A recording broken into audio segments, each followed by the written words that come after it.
in Game 3, I'm expecting something even bigger, BWine, because that's what we've gotten today. Everything's gotten a little bit bigger, a little bit more interesting in this championships. And what else would you expect for a $2.58 million tournament?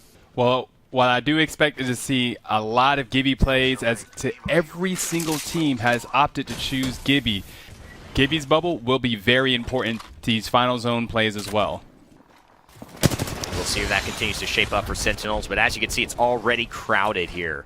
My goodness, in Thermal, everyone knows that it is about to be a very contested circle, and getting the best spots early is what has often made the difference. 2 brains, 1 controller, a team that stands out for me in the way that they've been playing these circle zones so well that they're still in the mix in top 10, but they haven't had that kind of dynamic ending. And look who is at really the precipice of falling off this cliff. It's Sentinels, the team we were just talking about.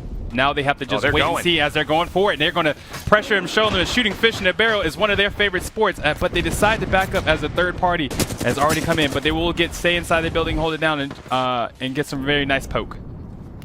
Well, right now with where they're at, they're in a very good spot because they look like they're going to be in zone for roughly around 2 more rounds. So they don't really need to move too much. They just need to secure their position, as TSS is now forced into a truck right now as they take a lot of damage, and grenades are coming in. And they're going to have to take these grenades, because if they leave the truck, that's going to be the end of them for this round. So as they have 2 teams all above them looking at them, waiting for them to move, they're going to have the Wraith Portal out. And there, just as I say, the Wraith Portal comes out. As we go ahead and switch over to FYP over here at Thermal Station right now, as one of their teammates is down, and it appears to be 3LG, as CLG is going in, getting ready to start fighting someone in the center of Thermal. FYP is riding it out, and riding as Gibby is pretty difficult because you got a big body. Yes, you do have fortified, but everyone knows that you have bubble, and they don't like that at all. They took that personal. No. I don't think we'll see Gibby in any cross-country marathons in any time soon, especially since he's got 20 teams to play for during this tournament, the most popular legend selected today. But as the ALGS starts to continue into Game 3, the Volt action from Synced, we saw him and TSM getting into it earlier on at Harvester. Can't quite get it, and he gets knocked instead. Oh, that's got to suck. And you know why? It's because Fury Sucks is the one who dropped him there as well. But dropped falls down. Can he pick him back up? Question marks here. Fury going in once more. Sees blood. Knocks Synced again. Dropped. Trying to win a 1v1. Can Fury do it? He'll have to collapse over a big Gibby shield, though. And he gets dropped himself, so dropping 2. He's going to thirst Fury. He's got the armor swap, but he's getting poked as well. B, this is not looking good. Can he get out of this? Dropped in an almost unwinnable situation. I don't know how he does it, and he doesn't. That's the way it goes. Unfortunate from dropped and Synced, but they will fall after a couple of harsh 1v1s and follow-up trades. They are positioned right above a team. There's a team in God's spot. They're really going to have to start to move as grenades come in, and his Watson and Yugen is going to go ahead and get put down into the dirt, as Sentinel is still somehow at the edge of this map, just vibing. Hey, you know, it's don't look at me, and I'm out of sight, out of mind. Sentinels just know you cannot focus on us. If you run to us, you will get shot. Third party, we are protected by everyone else. If it was a 1v1, different story. They know how contested this is, and just as we mentioned, the Valk ult doesn't work out. It's just such a precarious thing, and still so much action here. Looks like this round 3, as we close to round 4, is going to get even dicier for these 16 teams left remaining. ESA Red, Prodigy Aces, Joey Blackout, Rakinishu just using anything they can as cover, as defense bombardments and ultimates rain down all around the backside of Thermal. Yeah, as you can see right now, Sentinels are in. Oh, as they go right down inside of Dorito, Sentinel Retzi is under the building, hiding, hoping that no one comes looking. As you can see, TSM getting ready to come fight a team on the outside as we switch back to Kanaka Pets, as they have a very good position. There's not too many teams on them, actually, but they're not in zone, so they're going to have to rotate in a little bit. And as they throw a Gibby ult, they could definitely play this and hold this high ground, as they have more zone than a team that is directly below them. Ooh, and they have that little poke spot right there as well. R99's firing away, 36 to the dome on a blue shield. And this is TSM. Hal has got a bat. Snipe down. He's got to do a lot of work here. Hold off 2. He gets 1. That's snipe down for you. Sniping him down. Hal on the backside. Snipe slides in. That's TSM cleaning it up. Great teamwork from the #1 ranked team heading into this group and this tournament. And they'll survive for yet another moment. But they're wary. Teams know who was in the kill feed there, and they know it might be TSM in this beautiful spot. What I really want to showcase is that how TSM rotated expertly around. They took a lot of damage, had someone rotate all the way around because, yes, this is high stakes, so it's very easy for players to get tunneled in or trying to down that one person who may be one shot.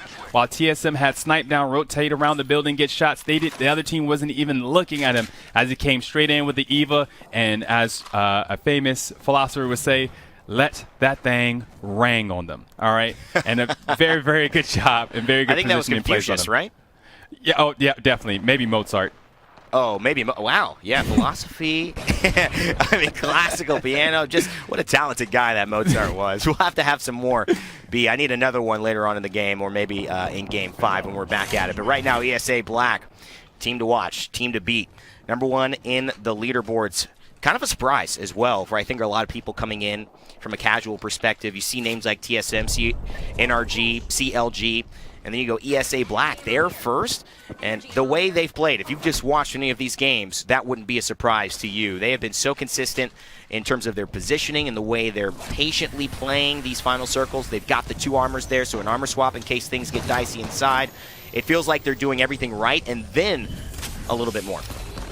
I want to go ahead and point out Absolute Monarchy had lost their Gibby, and losing your Gibby in a lobby full of everyone else having a Gibby is very, very difficult. You no longer can command and take free space with that bubble. So as you can see, Renegades is going to go ahead and try to position. They're going to opt to go ahead and try to 50-50 this team that's fighting for their life right now as they step straight into a caustic gas, getting EMP'd. It's just one thing after another, but they're going to go ahead and be able to stabilize right here because there is, once again, a lot of teams waiting for someone to commit to that fight. As we see Fury, who clutched the first round, goes down, unfortunately, so he will not be clutching this round. But as you can go ahead and swap back to ESA Black going into position.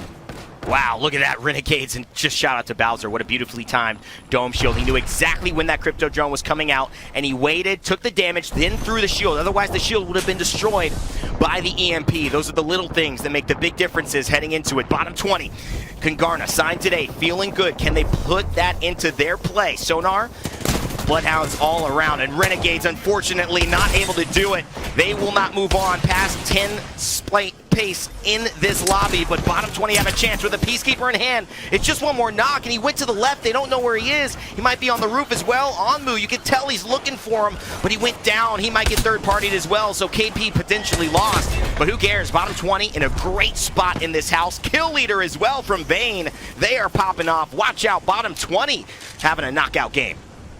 Onmu really showcasing Caustic. While early game may not be the strongest legend, late game, Caustic is one of the strongest legends to have, especially in a tight circle, tight building.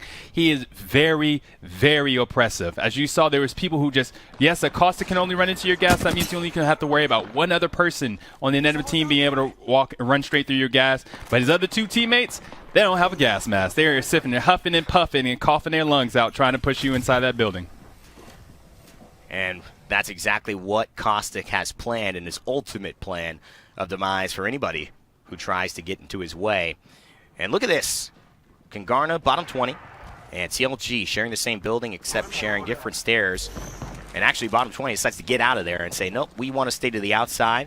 We don't want to be upstairs. We want to keep open space, opportunities. You can tell in this round, 38 seconds left before this closes. Moves are about to be made, but who will make it first? Kanaka's Pets have a good eye line here. High ground as well on TSM, but they're going to have to drop soon as well. These G7 scouts all missed except the last, which hits 47 and a headshot, and they're getting pushed. No, Kanaka's Pets. Somebody's going to have to make a play, and it may be up to Fade. Who is it? AMV. They push in with Ack, Mooney, and they go ahead and take down Kanaka's Pets, and that makes the lobby a little bit easier for CLG, who are now fighting, and Madness is the only one who makes it out alive going into the Void. Question is, will he be able to come out? Right now, as you can see, Wraith really showcasing her power and why she is still one of its best top pick legends. And her ability to go into the Void and port her whole team in and out of fights is something that cannot be understated. That it is a very, very powerful ability right now. Probably one of the best rats, probably in my opinion, right next to Octane, as they're going to go ahead and unfortunately go down because there are just 4 teams all shooting in this one corner, knowing where exactly everybody is. Oh, 3 teams now. As you see TSM get the quick shield shot and go back for positioning because they do not want to be the last team or the team to be caught in the middle of the crossfire, as they are getting pelted. But the issue is, both teams know exactly where TSM is. As we go ahead and swap to NRG, who is holding a high ground and gets a beautiful grenade and shot right on TSM reps. And really showcasing that high ground is very, very important. My friend Anakin told me one time.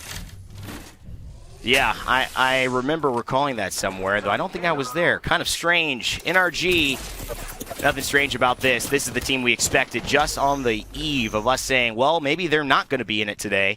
It's TSM and NRG and AMV who round out this top three, although TSM seems to be hurting. We'll have to see how much of the resources they've been able to recover. Care package in the middle as well. NRG, sweet. Rocker and Nathan looking sweet. Bloodhound scan is on.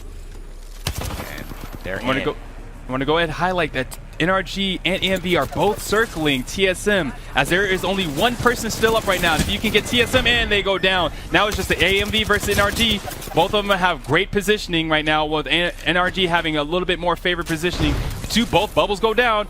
And our Rocker's going to go ahead opt to position back as they try to go ahead, turn the brains off at 8 straight forward towards them. As right now there's just EVA shots, R301s everywhere. But unfortunately, Moheen Money is going to be go ahead and put down in the dirt as our NRG go ahead and clutch it out. The Gibby went down, but it does not mean anything to them because they are there to win it together.